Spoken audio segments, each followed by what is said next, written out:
इंसान हमेशा दूसरों को बदलने में लगा रहता है, खुद को बदलने का तो कभी सोचता ही नहीं।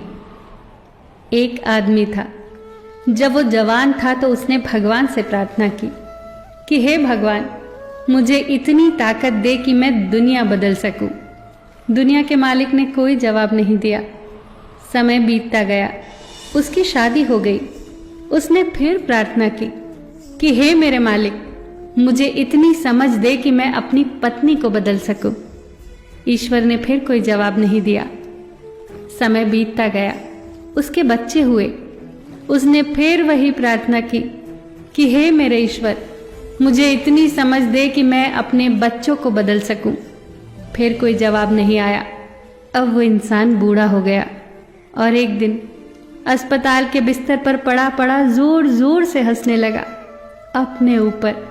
और फिर उसने वही प्रार्थना की कि हे मेरे ईश्वर, मुझे इतनी समझ दे कि मैं अब खुद को बदल सकूं।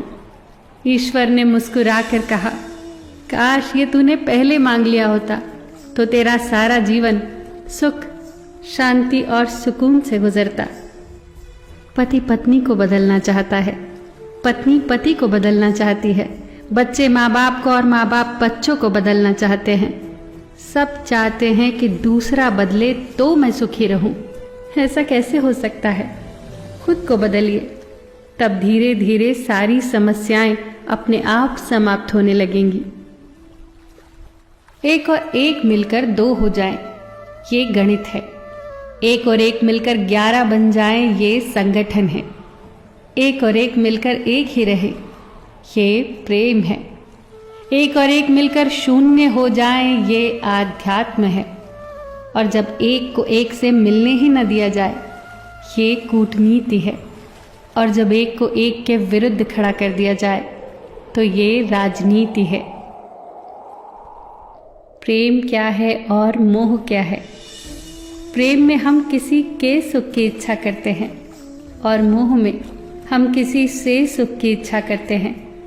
प्रेम में हम सुख देने का प्रयास करते हैं उसे जिसे हम प्रेम करते हैं, और मोह में हम उस व्यक्ति के माध्यम से स्वयं सुख लेने का प्रयास करते हैं। जब हमें कोई फूल पसंद आता है तो हम उसके पौधे को पानी से सींचते हैं ताकि वो फूल कई दिनों तक खिला रहे और ताज़ा रहे। ये है प्रेम। जबकि इसके विपरीत पसंद आने पर फूल को तोड़ लिया जाना मोह कहलाता है।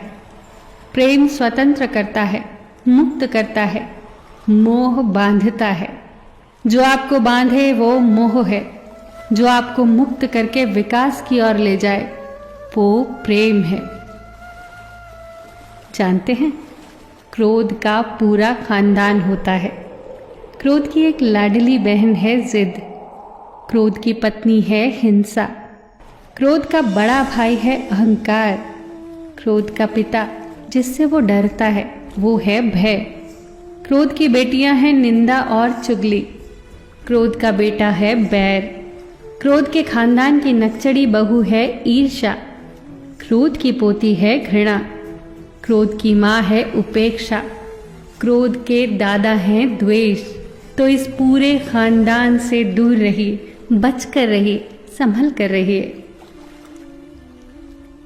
इंसान जब कोई अपराध करता है तो किसी व्यक्ति को अपने किए गए कार्य पर पश्चाताप होता है और किसी को कोई पश्चाताप नहीं होता, पर दोनों को ही अपराध का दंड भुगतना ही पड़ता है, क्योंकि प्रकृति का ये नियम है, जैसी करनी वैसी भरनी।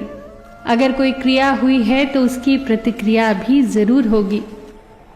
अब प्रश्न ये उठता है कि फिर पश्चाताप का क्या लाभ? क्या पश्चाताप का कोई मूल्य नहीं? मूल्य है। पश्चाताप और प्रायश्चित मनुष्य की आत्मा को बलवान करता है, आने वाले दंड को स्वीकार करने के लिए उसे तैयार करता है। बिना प्रायश्चित के दंड को स्वीकार करने का कोई महत्व नहीं है। ये बातें बहुत महत्वपूर्ण है, ध्यान से सोचना, समझना और जीवन में उतारना। फिर मिलेंगे दोस्तों अगली ऐसी ही कुछ अनमोल बातों के साथ। तब तक के लिए अपना ख्याल रखना और हमेशा मुस्कुराते रहना।